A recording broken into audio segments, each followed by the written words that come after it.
খালিদ বিন ওয়ালিদ মদিনার দিকে তাকায়, তোর বাড়িটা উঠায়। জীবনের শেষ জঙ্গে মাউতার সামনে নবীর সালাম দিল, ডাক দিল, মদিনার নবী গো। এরে জঙ্গে মাউতার পাখি বাতাস রে, খালেদের আজকের পরিস্থিতির কথা আর 300 মাইল 3000 মাইল দূরে জাজিরাতুল আরবে সোনার মদিনায় পৌঁছায় দে। আর মদিনার নবীরে বলবি 60-70 জন আছে, আমার সেনাপতি বানাইছে। আর নবীরে বলবি আমি খালিদ মন হারাই না রে, এখনো জিহাদের জন্য আমি ময়দানে তরবারি লইয়া দাঁড়াইয়া রইছি। যুবক, ইসলামের মূলবল কেমন রে? এত লক্ষ বাহিনীর সামনে এখনো কই ফিরে যাব না, জিহাদের ময়দানে যাইতে হবে। ইতিহাস প্রমাণ করে, ইসলামী স্টাডি যারা পড়লা তোমরা দেখবা জঙ্গে মাউতার ইতিহাস রে, অসংখ্য সাহাবীর বর্ণনায় এরা সবাই তাকায়া রইল। এরা বলল একটু শুধু তরবারি দিও, আমারে সহযোগিতা করবা। ইতিহাস প্রমাণ করে একটা নয়, দুইটা নয়, 9টা তরবারি খালিদ বিন ওয়ালিদের ভেঙে গেল। 10ম নামের তরবারি ঘুরায়া বেঈমানদেরকে কসু কাটা কইরা জঙ্গে মাউতার থেকে ইসলামের পতাকা নিয়ে সোনার মদিনায় পৌঁছা গেল। হাত তুলে বলুন আল্লাহু আকবার। হযরত ঈসা নবী রাস্তা দিয়া যায় গো, এটা আপনারা পাবেন খাসাইসুল কুবরায় আম্বিয়া ইকরামদের লাস্টের অংশ। এখানে শুধু নবীর মুজিজার ক্ষেত্রে বললেন, কিন্তু এখানে একটা কথা আরেক জায়গায় পাইলাম। ওরে বন্ধুরে, শুধু ওনার মুজিজার অংশটা তুলে ধরলো, কেমন এটা একটু শুনে নেন। ঈসা নবী রাস্তা দিয়ে দেখলেন একজন বড় মহিলা চোখের পানি ফেলাইয়া কান্দে। নবীরা তো হলেন বড় দয়াবান, দেখে বললেন, মা ও মা, কান্দো কেন গো? এবার মহিলা ঈসা নবীকে দেখে সাহস পাইলেন, ডাক দিলেন, আল্লাহর নবী ও ঈসা রুহুল্লাহ, আপনি সালাম গ্রহণ করবেন। মা, কি জন্য গো এই জায়গায় দাঁড়ায়া দাঁড়ায়া কান্দো? হুজুর, ভালো হইল আমরা জানি আপনার মুজিজা, মরা মানুষকে জীবিত বানান গো। ঈসা নবী কয়, আমার কোনো যোগ্যতা না, আমার আল্লাহ আমাকে ওইভাবে তৈরি করলেন, আল্লাহ প্রদত্ত আমার এই এলেম। বন্ধুরে আমার,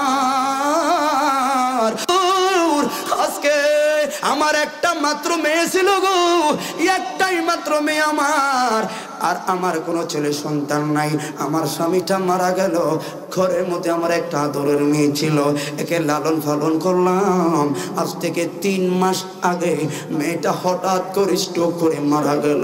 আমার মেয়ের এই জায়গায় আমি কবর দিলাম। হুজুর, শুধু রাত্রে একটু ঘুমাইতে যাই গো, সারাদিন আমার মেয়ের কবরের সামনে নিজের থেকে আমার মেয়ের সঙ্গে আমি খেলি। আমার মেয়ের সঙ্গে দুনিয়াতে যেমনি কথা বলতাম, কবরের সামনে এমনি কথা বলি। আমার ঘরে আমার মেয়ে ছাড়া আর কেউ না।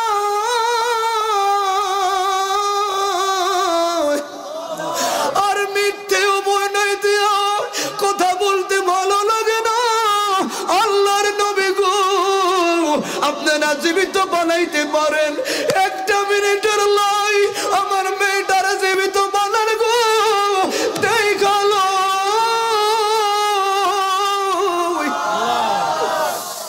হায়রে ও মা গো, কাজটা কিন্তু কি করলা তুমি, মাথায় রেখো। মহিলার জন্য মায়া হইল, কবরের সামনে যা কয়, কুম বিইজনিল্লাহ, আল্লাহর হুকুমে জীবিত হরে। ফুলান ইবনে ফুলান, কার সন্তান রে খবরে আসো, দাঁড়া দাঁড়া রে, কে রে? আল্লাহর হুকুমে দাঁড়া। কবরটা ফাইটা একটা মেয়ে লাফ দিয়া দাঁড়ায়া ঈসা নবীর সালাম দিয়া রে চোখের পানি ফালায়া কান্না শুরু করলো। এবার বললেন, মা, তুমি আমার আজকে উপকার করো নাই, আমার জিয়ারত করতা, ইসালে সওয়াব করতা, আমারে আবার কেন জীবিত বানাইলা গো? কারণ যেহেতু আবার জীবিত হইলাম, আমার আবার মরা লাগবো। ও মা গো, কই কিসের জন্য মা? তোমার তো মাত্র 14-15 বছর হইল, কিরে তোমার তো চুলগুলো কালো ছিল, এখন যে তোমার চুলগুলো সাদা কেমনে হইল মা? চুলগুলো তোমার কেমনে ফাকলো? ওই মেয়ে বলছেন মা, মাগো আমি একবার মরলাম 3 বছর 3 মাস আগে। ও মা 3 মাস আগে আজরাইলের শরীরে সাপার প্রেসার এখনো ভুলি নাই গো। ও মা রুহটা নেওয়ার সময় আজরাইলে আমার শরীরটারে কেমন ব্যথা দিছে গো। ও মা আমার কিন্তু চুলগুলো কালো ছিল গো। আবার ঈসা নবী ডাক দিল উঠার সময় চিন্তায় পড়লাম গো, আমি যে এখন জীবিত হই, আবার না আমার মরা লাগবো, আবার না আমার আজরাইলের সামনে ফোরা লাগবো। এই চিন্তায় উঠার মুহূর্তে কালো চুলগুলো সাদা হয়ে গেছে। রে কি বুঝাইলাম? দেখেন মেয়েটা বলছে মা দোয়া করতে এটাই তো ভালো ছিল, এখন না আবার আজরাইলের সামনে পড়া লাগবে। এই পৃথিবী যেমন আছে তেমনই ঠিক রবে, সুন্দর এই পৃথিবী ছেড়ে রে চলে যেতে হবে রে। একটু নিজের কাছে নিয়ে ভাবেন যে ছেলেটা কি বুঝাচ্ছে। মূল কথা আমাকে মন গড়া কথা বলতে আসি নাই। যেদিন আমার মহাঘুমে বুঝিবে 2 চোখ পাড়া প্রতিবেশী সবাই পাবে কিছু সুখ রে। বলা বলি করবে জামাল ভাই লোকটা ভালো ছিল, মনির ভাই বিপ্লব লোকগুলো ভালো ছিল, কিন্তু এতটুকুই বলবে আমার সাথে তো আর কবরে যাইতো না। হোক না যত মহাজ্ঞানী রাজা জমিদার,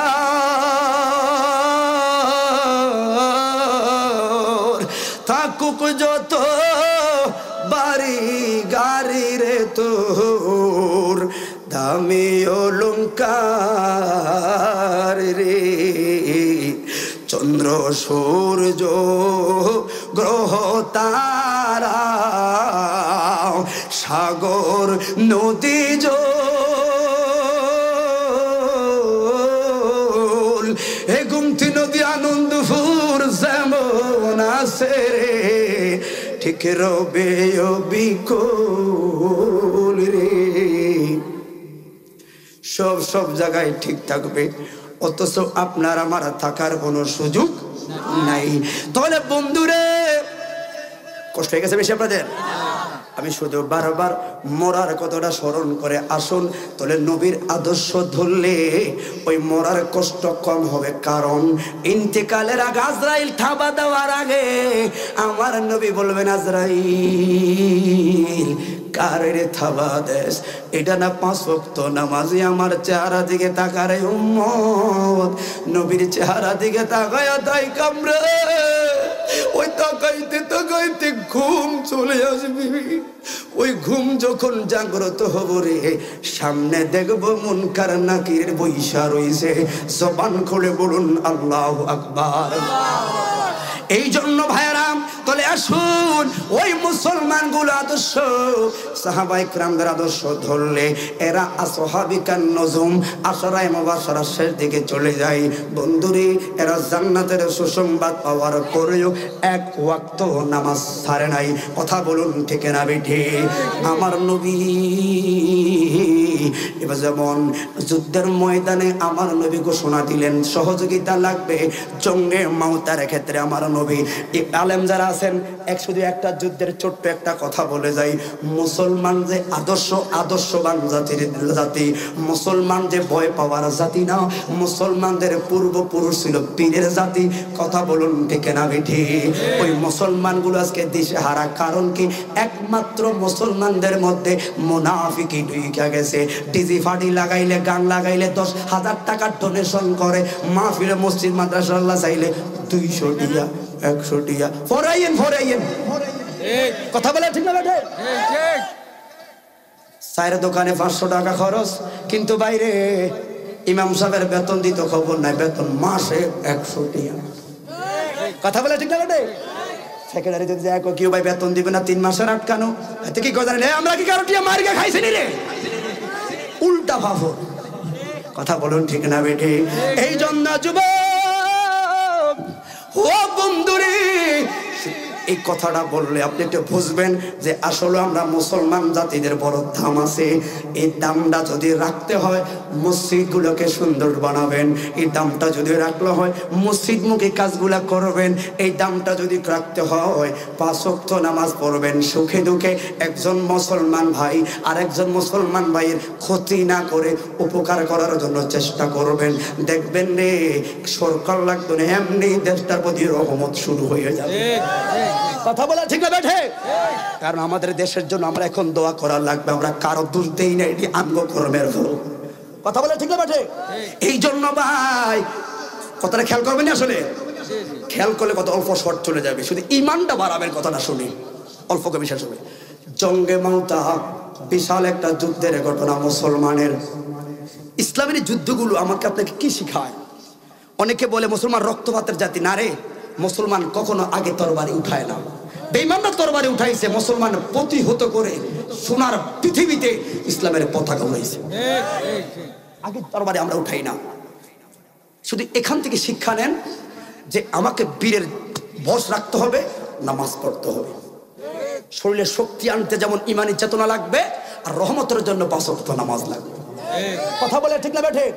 রিজিকের টেনশন আপনার করা লাগবে না। মসজিদও না যায়া এটা না হেটা নেই কাকা করলে কাম হইব।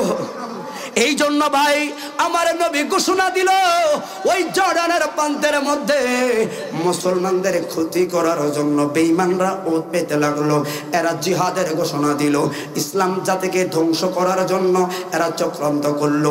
এরা ভাবলো মুসলমান সংখ্যায় কম, এরা যুদ্ধের জাতি, সেনাবাহিনী কম, একটা বড় বাহিনী তৈরি করব। ওই বড় বাহিনী থেকে মক্কা মদিনার প্রান্ত থেকে মুসলমানদেরকে নিঃশেষ করে দিব। এই জন্য তারা বাহিনী বানাইলো 2 লক্ষের মতো। 2 লক্ষ বাহিনী বানায়া জঙ্গে মাউতা নামের একটা জায়গায় আসলো।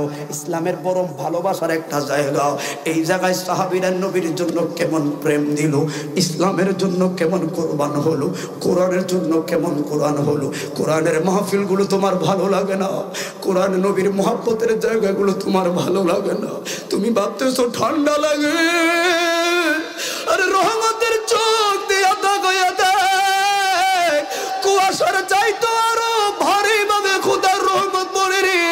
ঠিক না বেঠে?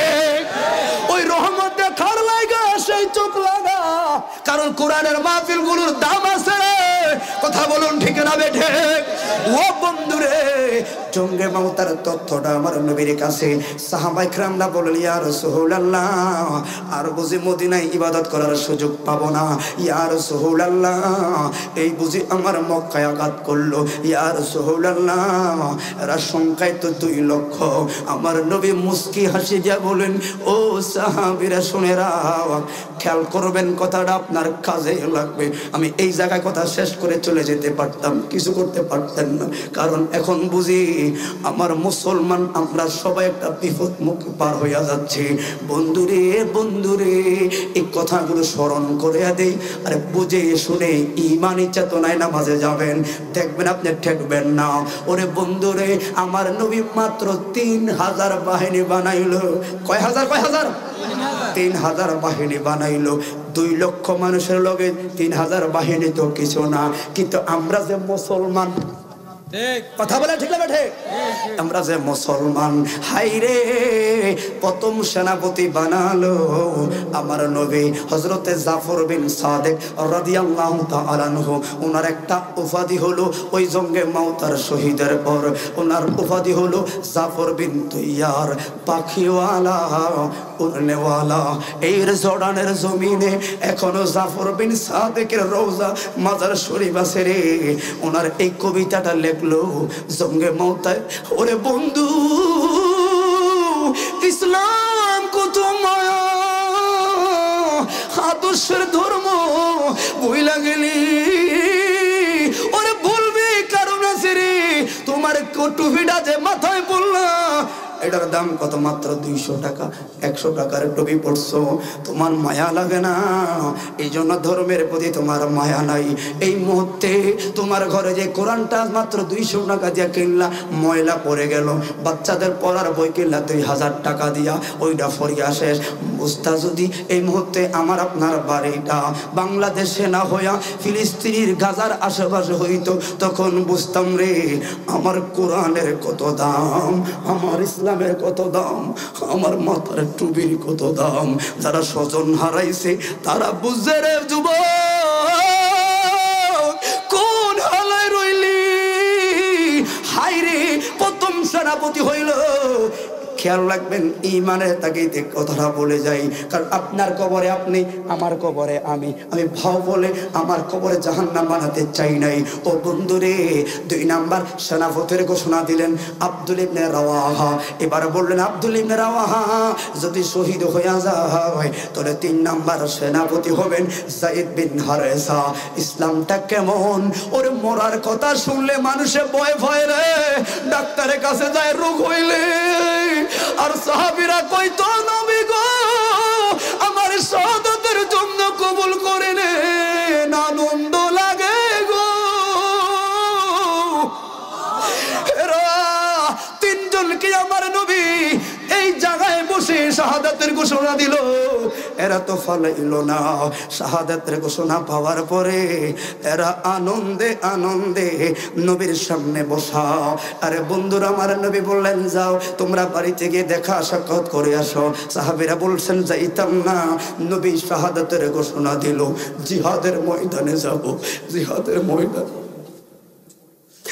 এবার 3 জনের শাহাদাতের ঘোষণার পর আমার নবী হযরতে খালিদ বিন ওয়ালিদকে ডাকলেন, ও খালিদ তুমি হলা 4 নাম্বার সেনাপতি। তাহলে হিসাবটা মিলাইছিনি, একটা যুদ্ধের জন্য 4 জন সেনাপতির ঘোষণা আমার নবী বোঝাইলেন, ইনকেট দিলেন। সামনের 3 জন ইন্তেকাল, সর্বশেষ আমার খালিদ বিন ওয়ালিদ দাঁড়াইয়া থাকবো। ইসলাম হলো শান্তির ধর্ম, ঠিক না বেঠি? চলে যাচ্ছেন নাকি আপনারা? ইসলাম হলো শান্তির ধর্ম, আছে সুবিচার, অন্য ধর্মের প্রতি কবু করি না বিচার, ঠিক না বেঠে? যুবকরা কইতে আছে কি রে তারা আনলাম কি লেদাওয়াত দেতে ওয়াজ করি কি, ঠিক নেই? তারা গেছে সব দিন যুবক তোকে জিকির চলবো ইনশাআল্লাহ, ওয়াজটা করি না, ঠিক নেই রে? তোরা জিকির চলবো, শান চলবো, আগে হকটা আদায় করি। 10টা মিনিট কথা বলি বাবা, শুধু কথাটা বুঝাই দেই ইসলামটা কেমন মায়া রে, আর কিছু না। এই জন্য বাবা ওই সাহাবীরা মাত্র 3000 রওনা দিল। 3 জন সেনাপতির পরে খালিদ বিন ওয়ালিদের দিকে আমার নবী শুধুমাত্র একটু ইশারা দিল, সরাসরি ঘোষণা আমার নবী দেয় নাই। খালিদ বিন ওয়ালিদ বুঝা লাইছে তাহলে জঙ্গে মাউতায় খালিদের বড় ভূমিকা লাগবো, বড় ভূমিকা লাগবো।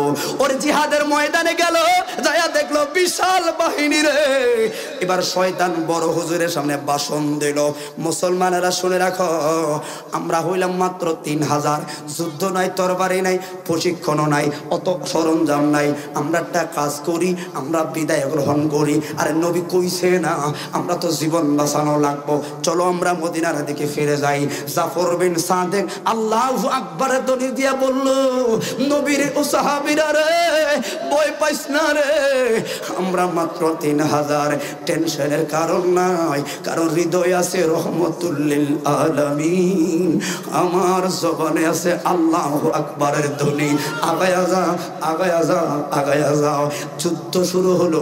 কিছুক্ষণের মধ্যে জাফর বিন সাদেকের কল্লা মোবারক আলাদা করে দিল, একটা লাথি মারলো বেঈমানেরা। কিন্তু দাঁতের মধ্যে জাফর বিন সাদেকের মদিনার নবীর ওই কালিমা রচিত ওই পতাকাটা জাফরের মুখের মধ্যে কোনো আটকে রাখছে। জীবনটা চলে গেছে, দাঁত থেকে হয় নাই। এই মস্তকটা আব্দুল ইবনে রাওয়াহার সামনে গিয়া পড়লো। আব্দুল ইবনে রাওয়াহা তরবারিটা উঠায়া পতাকার হাতে লয়ে আবার ধরে মারলো। এর 1,500 মতো শাহাদাত বরণ করলো। মাত্র রইল মাত্র 1500 থেকে 1600, এরা মাত্র অল্প কয়েকজন লোক মারা গেল। 2 লক্ষ বাহিনীর মাঝে কেমনে কি করব? প্রত্যেকের সরঞ্জাম ছিল স্বয়ং সম্পন্ন, এরা প্রশিক্ষণ প্রাপ্ত, আর সাহাবীরা বড় ফলাফল। যুদ্ধ করার মতো মাত্র কয়েকজনের তরবারি আর খেজুর গাছের ঢাল, এই লাঠি সেই লাঠি। এই মানে বল বড় বল রে ও যুবক, শুনে রা আমরা হারানোর জাতি না রে, আজকে কেন দুর্বল রে? এই জন্য ইমানের চেতনায় ভাই কারণ মাথায় বাড়ি দেওয়ার নাম ইসলাম নয়। ইসলাম হলো নিজের কর্মের মাধ্যমে এগিয়ে যাওয়া, সফলতার মালিক হলেন আল্লাহ। কথা বলে ঠিক না ঠিক? ও বন্ধু শুনে রাখো, এবার আব্দুল ইবনে রাওয়াহা একটা ভাষণ দিলেন। শয়তান কিন্তু বাহাস শুরু করতে আসে, বাহাস চলতে আসে, আরে বাড়িতে যা, আরে বাড়িতে যা, আরে বাড়িতে যা। হাই রে আব্দুল ইবনে রাওয়াহা ইন্তেকাল করলো। এবার দায়িত্ব পাইল নবীর আদরের পালক সন্তান যায়েদ বিন হারেসা। হারেসা তরবারি লইল, পতাকা লইল। দেখলো মাত্র সৈন্য 600 থেকে 700 জন, এরা ধরেন 8-10,000 মারা গেল। তোর 1,90,000 এখনো তরবারি দাঁড়ানো। 600-700 মশার মতো দেখা যায় নাই। যায়েদ বিন হারেসা একটা ভাষণ দিল রে, ও মদিনার ফুলেরা, কোরআনের পাখিরা, 700 জন কি তোমরা তরবারি উঠাইবানি আর নাকি তোমরা মদিনায় ফিরে যাইবা? তবে শুনে রাখো গো, আমি হারেসার বক্তব্য, 699 জন যদি চলে যাও, এক যায়েদ বিন হারেসা মদিনার নবীর কথা রাখো। আমি একাই জিহাদের ময়দানে যাব। সাফায়া পড়া শুরু করলো। কিছুক্ষণের মধ্যে যায়েদ ইবনে হারেসা শাহাদাত করলো। এবার ডাক দিল, সাইফুন মিন সুয়ুফিল্লাহ, কই রে আল্লাহর তরবারি, খালিদ রে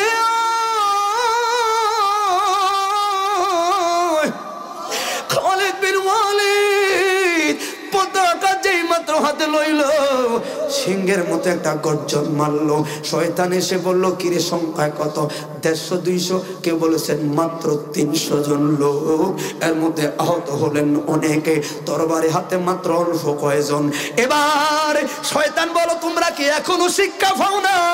রক্তের মিছিল জর্ডানের মউতের জমিনে, তোমরা সবাই ফিরে যাও।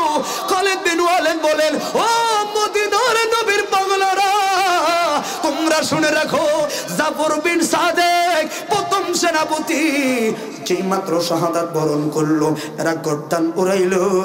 জাফর বিন সাদেকের 2টা হাত তারা কেটে দিল।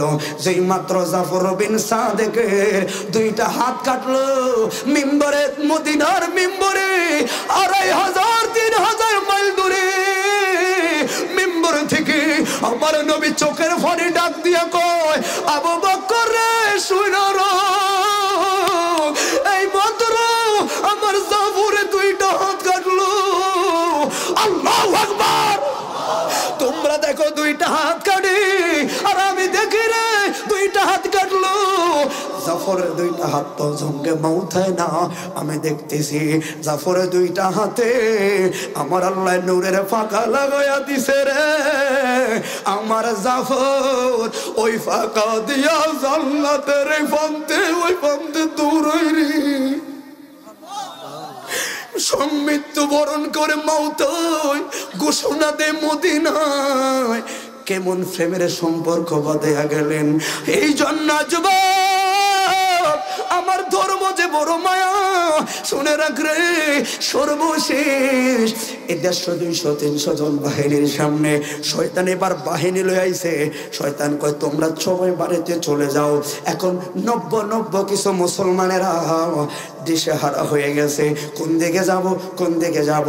খালিদ বিন ওয়ালিদ লাফ দিয়া ঘোড়ায় উঠলো, কই তোমরা চিনো নি আমি কে রে? আমি খালিদ বিন ওয়ালিদ। মনে রেখো, আল্লাহর কসম করে বলে যাই 300 নয়, একজন বাহিনী যদি বিদায় গ্রহণ করে, আল্লাহর কসম একা খালিদ বিন ওয়ালিদ জঙ্গে মাউতার ইতিহাসে বিজয়ের পতাকা লয়ে মদিনার মধ্যে যাব। হাত তুলে বলুন আল্লাহু আকবার। হায়রে সবাই চলে যাও, একা খালিদ লড়বে, বের হবে না। কারণ আমার নবী বলছেন খালিদ তোমার হাতে বিজয়। নবীর ঘোষণা মিথ্যা হবে না। সব শেষ, খালিদ বিজয়িত হবে। ইমানি চেতনা কত বড়। এরা মাত্র এখনো 1.5 লাখ বাচ্চা রয়েছে, এরা মাত্র অল্প কয়জন।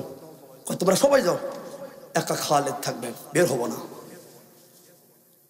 শুধু কয়েকজন সাহাবী মারা গেছে, ওনার থেকে কিছু তরবারি সংগ্রহ করে কাছে রাখছে। আহা, কত মায়ার ধর্ম। সেই ধর্মকে ভালোবেসে এই মসজিদগুলো আপনাদের, সমাজটা আপনাদের সাজাতে হবে। নামাজ পড়বেন তো ইনশাল্লাহ। আমি শুধু কারো ব্যক্তিগত গল্প বলি নাই, শুধু মুসলমানদের মধ্যে একটা চেতনার জন্য কথাগুলো বলছি, ঠিক নেই বাবা? এই জন্য কোনো সাবজেক্ট নেই, শুধু চেতনামূলক কিছু কথা বলেছি। বলুন সোনার মদিনা বহু দূরে, কিন্তু মদিনাওয়ালা আমার অন্তরে। কথা বল, আসলে ঠিক নেই, আমি বলি না। আল্লাহ বলেছেন আন্নাবিয়্যু আওলা বিল মুমিনিনা মিন আনফুসিহিম। বলুন সোনার মদিনা বহু দূরে, কিন্তু মদিনাওয়ালা আমার অন্তরে। আমার অন্তর জুড়ে মদিনায় আছে রে। মদিনা মদিনা বলে জিকির করে রে। ও মদিনা মদিনা বলে জিকির করে রে।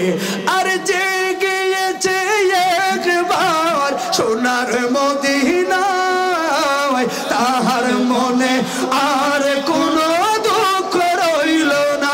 ঠিক না বেটা? আর যে গিয়েছে একবার সোনার মদিনা, তাহার মনে আর কোনো দুঃখ রইল না। তাহার অন্তর গভীরে মদিনায় আছে রে। মদিনা মদিনা বলে জিকির করে রে। সবাই মুহাম্মদে সবাই আমার সাথে বলবেন, যে মদিনায় যাইবে নবীর দিদার পাইবে।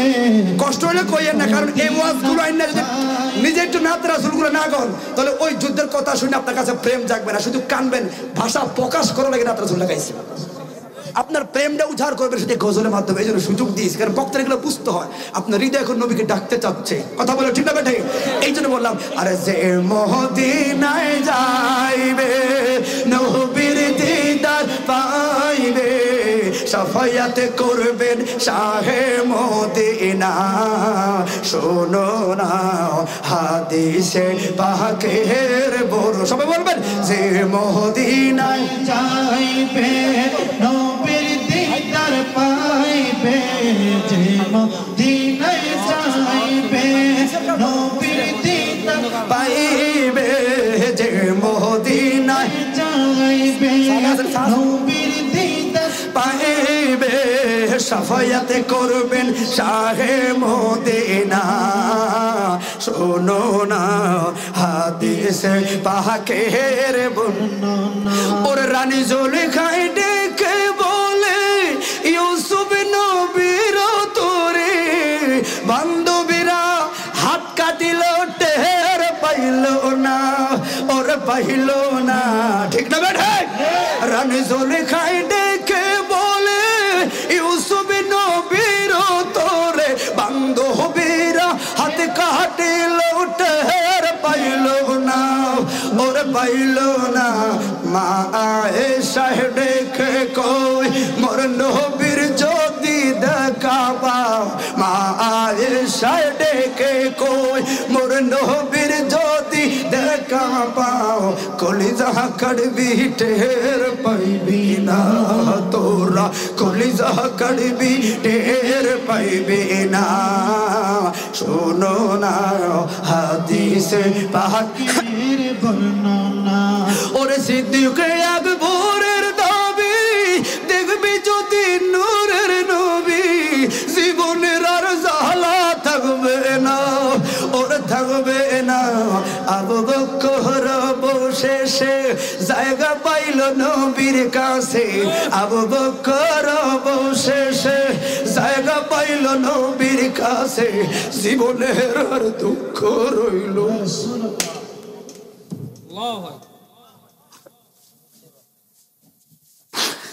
জীবনের আর দুঃখ রইল না হায়রে যুবক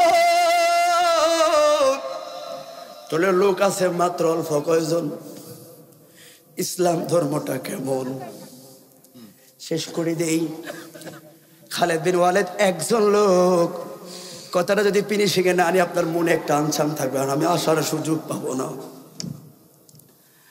এই জন্য ভাই একটা ভাষণ দিল নবীর সাহাবী খালিদ সবাই বললেন বিসমিল্লাহির রহমানির রহিম সালামুল ইয়া নূরুন আলা নূর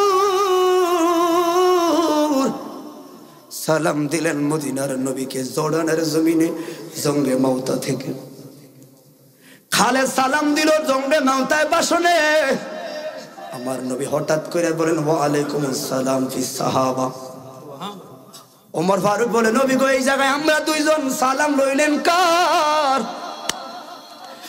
এখন আমার খালেদ আমারে সালাম দিল মদিনায় থাকলো মনটা পড়ে আছে জঙ্গে মাউতায় রে হায়রে খালেদ বিন ওয়ালিদ বলে ও নবীর সাহাবীরা গো এই এটি সরাও হান ইসমানটা বের হন পড়ে পড়ে মানুষ একটা মনের সম্পদ নষ্ট করে ফেলো তোমরা বসো জবান খুলে বলুন আল্লাহু আকবার এবার বললেন ও নবীর সাহাবীর দল কে কে আসো তোমরা এখন আমার সঙ্গে জিহাদে যাইবা ধীরে ধীরে সময় আর অল্প কয়েক মিনিট আছে এখন তারা তরবারি মারবে সময় নাই সময় নাই শয়তান তো বাহাস করতে আছে বাড়িতে যাও কয়েকজন সাহাবী যেই মাত্র কার ফিরাইলো বাড়ির দিকে চইলা যাবে গো এরা দেখলো কে যেন তারে ডাকে পাগলা ওই দিকে জান্নাত না জান্নাত দেখা যায় জঙ্গে মাউতায় তোর বাড়ির দিকে জান্নাত না তুমি সামনে জঙ্গে মাউতায় তোর বাড়ি দেখো কে যেন কণ্ঠ দিয়ে বলে তোর বাড়ির মাঝেও আল্লাহর জান্নাত দেখা যায় রে তো সাহাবীরা যে কয়জন ফিরল ওরা আবার আল্লাহু আকবার তুলে দিয়া বলেন খালেদ রে লো লো জাফায়া ফুর আল্লাহু পলকের মধ্যে সব সাহাবীদেরকে তারা শহীদ করলো মাত্র 60 থেকে 70 জন সাহাবী ছিলেন 1.5 লক্ষ বাহিনীর মাঝে 60-70 জন সাহাবী খালেদ বিন ওয়ালিদ তরবারিটা দুর্বল ফেলে দিলেন আরেকটা তরবারি লইল ফাগরিটা খুললো ওরে ফাগরিটা খুইলো কি যেন তরবারিতে লাগাইলো আর খালেদ বিন ওয়ালিদ মদিনার দিকে তাকায়ো তরবারিটা উঠায়ো জীবনের শেষ জঙ্গে মাউতার সামনে নবীর সালাম দিল, ডাক দিল, মদিনার নবী গো। এরে জঙ্গে মাউতার পাখি বাতাস রে, খালেদের আজকের পরিস্থিতির কথা। আর 300 মাইল 3000 মাইল দূরে জাজিরাতুল আরবে সোনার মদিনায় পৌঁছায় দে। আর মদিনার নবীরে বলবি 60-70 জন আছে, আমার সেনাপতি বানাইছে। আর নবীরে বলবে আমি খালেদ মন হারাই না রে, এখনো জিহাদের জন্য আমি ময়দানে তরবারি লইয়া দাঁড়াইয়া রইছি। যুবক, ইসলামের মূলবল কেমন রে? এত লক্ষ বাহিনীর সামনে এখনো কই ফিরে যাব না, জিহাদের ময়দানে যাইতে হবে। ইতিহাস প্রমাণ করে, ইসলামী স্টাডি যারা পড়লা তোমরা দেখবা জঙ্গে মাউতার ইতিহাস রে, অসংখ্য সাহাবীর বর্ণনায় এরা সবাই তাকায়া রইল। এরা বলল একটু শুধু তরবারি দিও, আমারে সহযোগিতা করবা। ইতিহাস প্রমাণ করে একটা নয়, দুইটা নয়, 9টা তরবারি খালেদ বিন ওয়ালিদের ভেঙে গেল। 10ম নামের তরবারি ঘুরায়া বেঈমানদেরকে কসু কাটা কইরা জঙ্গে মাউতার থেকে ইসলামের পতাকা নিয়ে সোনার মদিনায় পৌঁছা গেল। হাত তুলে বলুন আল্লাহু আকবার। একজন খালেদ একটা 9টা তরবারি ভেঙে গেছে, 10ম নামের তরবারি হাত ছাড়া করে নাই। 10 নাম্বার তরবারি জিহাদের ময়দানে ঘুরাইছে। লক্ষ বেঈমান কেটে জঙ্গে মাউতায় মুসলমানের বিজয় ইতিহাস সাক্ষী দেয়। কথা বলো ঠিক না বেটি? আমরা তো ওই বীরের জাতি, কথা বলেন। তাহলে আমরা আজকে এমন হলাম কেন? শুধু নিজের ধর্মের প্রতি অলসতা, অমনোযোগ। কথা বলো ঠিক না বেটি? গুরুত্ব বুঝি না। আল্লাহ পাক এই গুরুত্বগুলো বুঝে মসজিদকে হেফাজত করো। কারণ আল্লাহ পাক বারবার নামাজ পড়ার চাইতে আকিমুস সালাত, প্রতিষ্ঠিত কায়েম করার কথা বলেছে। তো প্রতিষ্ঠিত করতে গেলে একটা অংশ কিন্তু মসজিদ আছে। কথা বলেন। আল্লাহ পাক কোরআনে কারিমে সূরা তাওবা বলেছেন, ইয়ামুরু মাসাজিদাল্লাহ, যারা মসজিদ নির্মাণ করবে। পরে আয়াত কি বলছে? যদি দুনিয়া আখিরাত কবর হাসরের প্রতি বিশ্বাস রেখে মসজিদ নির্মাণ করে। তাফসীর ইবনে আব্বাস প্রমাণ করে আল্লাহ পাক জান্নাতের মধ্যে 7খানা দামি পাথর দিয়ে একটা মহল তার জন্য তৈরি করবে। আপনার ফজিলত যদি জান্নাতে মহল বানানো হয়, আপনি কি জাহান্নামে থাকবেন? কতটা ফজিলত! পৃথিবীর সকল সর্বপ্রথম মসজিদ হলে কিতা লাগছে? ইন্নাল্লাহ জোল থাক। মসজিদে কুবা থাক। মসজিদে কুবা যে কুবার অংশ রাসূল পাক সর্বপ্রথম নিজেই তাবু হাতে নিয়েছেন। ওরা তাবু বলে আর কি, আমরা বলি পাথর ইট, ওরা তাবু বলে। এগুলো নবী নিজে লাগিয়েছেন। অতএব অনেক সময় আছেন আমরা বড় সভা, আমি কমিটি, ইমাম সাহেব মসজিদে ময়লা কি লাইয়া, ও মসজিদের কামলা বলো হুজুরে। সাবধান, ইমাম সম্মানিত, কমিটির হলো খাদেম। কথা বলেন, সাবধান। আপনাদের এলাকায় কি বেয়াদবি মাফ করবেন জানি না, হয়তো নিজের থেকে বলি আর কি। কোন কমিটি ইমাম সাহেবকে হুকুম দিতে পারবেন না, আরজ করে কথা বলতে হবে, অনুরোধ করে ভদ্রতার ভাষা কথা বলতে হবে। কারণ এই মহল্লা যদি প্রধান সমন্বয়, যেমন ডক্টর ইউনূস সাহেবের বাড়ি যদি এই মহল্লা হয়, তাও শ্রেষ্ঠ ইমাম। কথা বলে ঠিক না বেটে? রাষ্ট্রীয়ভাবে উনি শ্রেষ্ঠ, কিন্তু ইমাম হিসাবে আমার হুজুর শ্রেষ্ঠ। স্যার আবার কথা ফেস লাগায়, বাবার ক্ষতি করিয়েন না। এখানে সাংবাদিক আছেন, এই জন্য কথাটা বললাম। এই জন্য ভাই মিলে মিশে থাকবেন, কারণ আমার ধর্ম কি শান্তি শেখায়, অশান্তি নয়। কথা বলো ঠিক না বেঠে? আল্লাহ কবুল করো। তোর সে মসজিদ নির্মাণ করলে আজকে যদি আমাকে বলতো হুজুর আগামী বছর মাহফিলে কিছু কালেকশন করেন, জীবনও করলাম না, মিলাদ পড়লাম। কারণ মাহফিল চালানোর মতো এখানে ভালো লোক আছে। কথা বলে ঠিক না বেঠে? আছে। ডাইল খাইছি, ডাইল মোবাইল কিনেছে, শেষ করার সময় হয়েছে নি। আর কালকে মাহফিল 3টা করছি, করিয়া ঘুমাইছি 2-3টা বাজে, ঘুমতে কোনো ফজর নামাজ হচ্ছি, বাসার যাই না কামের ডরে। বাচ্চারা ছেলেছেলি করবে, সবার তো বাচ্চা আছে, সন্তানাদি আছে, লুকোচুরি করে আর জায়গায় শুয়ে থাকে। বক্তারা খুব অসহায়, মায়া মমতা পরিবারের নাই। কেন আমারও তো 2টা ছোট্ট ছোট্ট সন্তান আছে। একটা ছেলের 11 মাস, ছেলেটার, মেয়েটা 3 বছর হয়নি এখনো। ফালা থাকতে পারি না, সবারে তো মায়া থাকতে পারে, কিন্তু এই মায়াটা এই জগতে আনতে পারি না। এই মায়াটা আনলে কথা বলতে পারবো না। একটু না ঘুম গেলে কথা বলতে পারি না।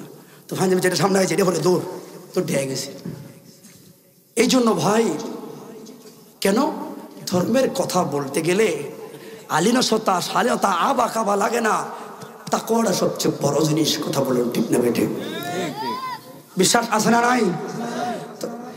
তাবারক রেডি হয়েছে? রেডি হয়েছে? যুবক তোদের জিকির দিব বাবা। শুনুন,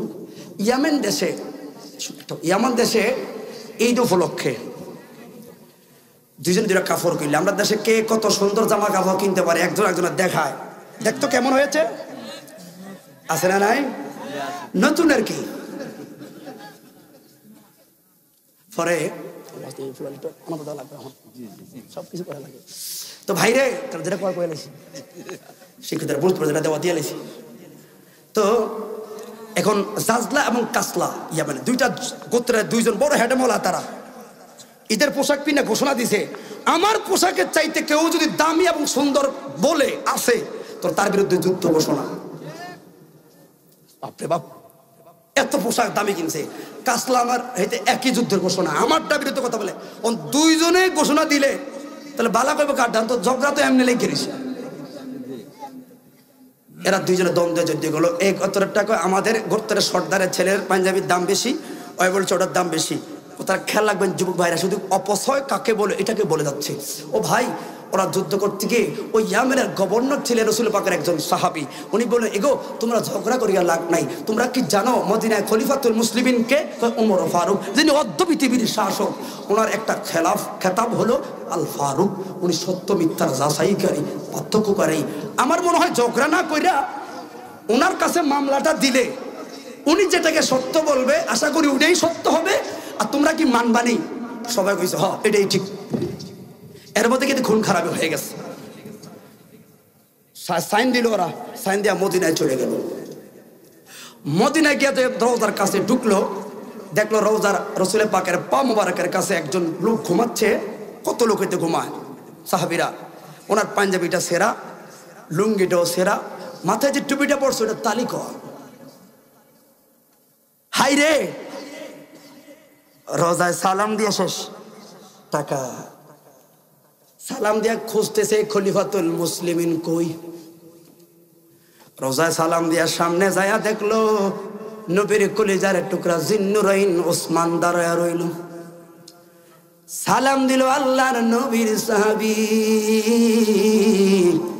গোত্রের মধ্যে দ্বন্দ্ব। এখন সমস্যার জন্য খলিফাতুল মুসলিমিনের কাছে আইলাম। কয় ঝামেলাটা কি? কয় তা আপনার কাছে কই আর লাভ নাই, খলিফাতুল মুসলিমিনের লাগবো। কয় তোমরা কি এখনো দেখো না রে খলিফাতুল মুসলিমিন ওমর ফারুক রেখে দেখো নাই? কয় না। আসলে কি দেখো নাই? কয় না। কারণ অদ্য পৃথিবীর শাসক খলিফাতুল মুসলিমিনের মসনদটা জানে কেমন হবে, ওনার দামটা জানে কেমন হবে। এরা এই চিন্তা আইলো।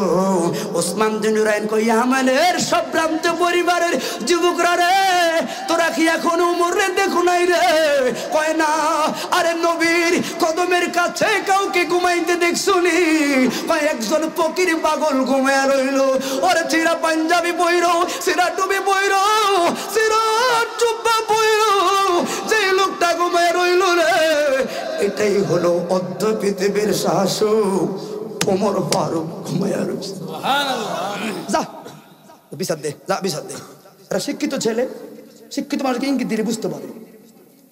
একজন আর একজনের দিকে তাকায়, বিচার দিবে, যাস না। এখন কাসলা এবং জাজলার দুইটা যুবক বলছেন, ভাই নবী রোজার সামনে সাক্ষ্য দিয়ে আমরা বিচার পাইয়া গেছি। উসমানে কয় বিচারে দিলা না? বিচার কেমনে পাইলা উসমান গো? উমর পর্যন্ত মামলাটা নিয়ে আর লজ্জায় পালাইয়েন না, বিচার আমরা পাইছি, ন্যায্য বিচার পাইলাম। রোজার সামনে তওবা করলাম। পোশাকেই মুসলমানের সৌন্দর্য নয়, সৌন্দর্য হলো তাকওয়া, আল্লাহওয়ালা নবীওয়ালায়। কথা বলুন ঠিক না বেঠে? আমার থাকবে অহংকার করবে না। তো এই মসজিদকে ভালোবেসে কেউ আছেন, রোডের টাকা দিবেন, ঈদের টাকা দিবেন, সিমেন্টের টাকা দিবেন। মসজিদের দানের ক্ষেত্রে আমি পরিমাণ বলার সেই ক্ষমতা আমার নাই। আপনারা কি দিবেন আপনারা জানেন। যদি বলেন ইসলাম বড় মমতার, আর যদি বলেন ওয়াজটা শুনছি ইমানের চেতনায়, তাহলে কথা কাজে রাখবেন, কারণ এটা মসজিদ, আল্লাহর ঘর। এই জায়গায় যে জায়গা জাকাত ছাত্রও চলে না, জাকাত খাই না, জায়গা মসজিদ না, সাবধান। মসজিদ দিতে হয় নিজ স্বচ্ছ ত্যাগ করে। জাকাত ছাত্রা খায় কি? এতিমখানা, গরিব অসহায়রা। তোর কতটা বিশুদ্ধ মনের টাকা আল্লাহর ঘর মসজিদে কাজে লাগে। কথা বলে ঠিক না বেটে? কারণ একদিন তোমারি নাম মসজিদে হবে এলাম। মসজিদে মুয়াজ্জিন কি বলে? একটি সুখ সম্ভব। আচ্ছা, এই কথাটা বললে যতই বিফল থাকি, যতই চিল্লাই, স্তব্ধ হয়ে যায়, ঠিক নেই? কেড়ে কেড়ে কেড়ে কেড়ে শুনতো। একদিন তোমার নাম মসজিদে হবে এলান। তৈরি থেকো, তৈরি রেখো, তৈরি থেকো, তৈরি রেখো, কবরের মাল সামাল।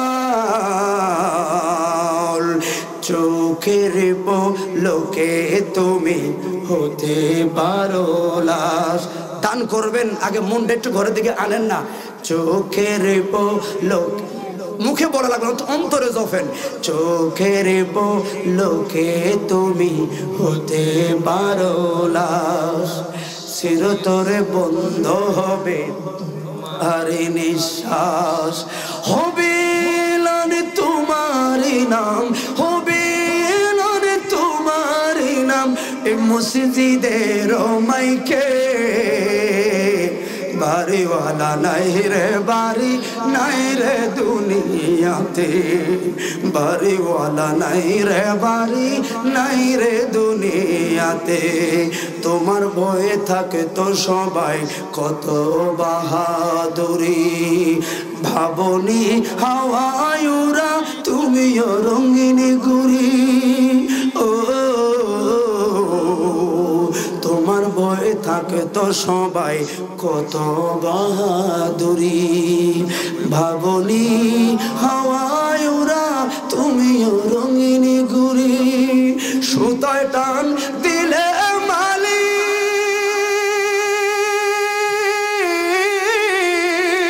সুতায় টান দিলে মালিক পারবে না তাকিতে। ঠিক না বেটা? সুতায় টান দিলে মালিক পারবে না তাকিতে। বাড়িওয়ালা নাই রে বাড়ি, নাই রে দুনিয়াতে। জবান খুলে বলুন আল্লাহু আকবার।